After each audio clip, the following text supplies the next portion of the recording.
বন্ধুরা শুভ সকাল। আজকে চলে আসলাম কালীঘাট মন্দিরে। বন্ধুরা, কালীঘাট মন্দিরটা এত সুন্দরভাবে এখন সাজিয়েছে যে তোমরা না দেখলে বিশ্বাস করতে পারবে না।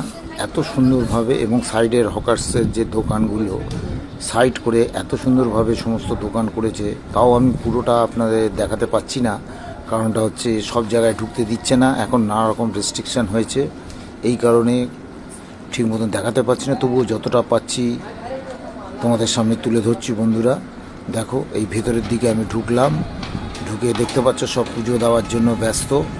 এমনকি এখানে ক্যামেরাও চলে না, কিন্তু তবুও আমি একজনের সাহায্য নিয়ে এখানে ক্যামেরা করলাম। হ্যাঁ, ক্যামেরাতে এখানে অবজেকশান আছে। তা যাই হোক, দেখো মন্দিরে সমস্ত ডালা কিনছে, সাইড দিয়ে বেশ ভালোই ভিড় হয়ে দাঁড়িয়ে আছে সব পুজো দেবে বলে। হ্যাঁ, পান্ডারাও ঘোরাঘুরি করছে সব পুজো দেওয়ার জন্য। এইদিকে দেখো আর একটা গেট, এই গেটের সামনে লাইন পড়েছে। আবার এই দিক দিয়েও দেখো আর একটা গেট, এইদিকেও লাইন পড়েছে। সমস্ত চারিদিকে দিয়েই তোমাদেরকে দেখাচ্ছি।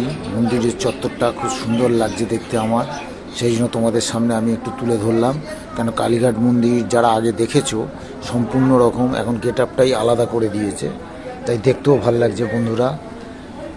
তাই তোমাদের সামনে একটু তুলে ধরলাম। তা যাই হোক বন্ধুরা, দেখো সব জায়গায় আমি ঢুকতে পারিনি, যতটুকু পেরেছি আমি ততটুকু তুলেছি। এই গেটের ভেতর ক্যামেরা অ্যালাউ নেই, এই জন্য আমি ঢুকাতে পারলাম না, ঢুকতেও পারলাম না। তা যাই হোক, যতটা পেরেছি করেছি। তোমাদের কীরম লাগে বন্ধুরা একটু লাইক কমেন্ট শেয়ার করো। Thank you. শুভ সকাল, সবাই ভালো থেকো, সুস্থ থেকো। Thank you.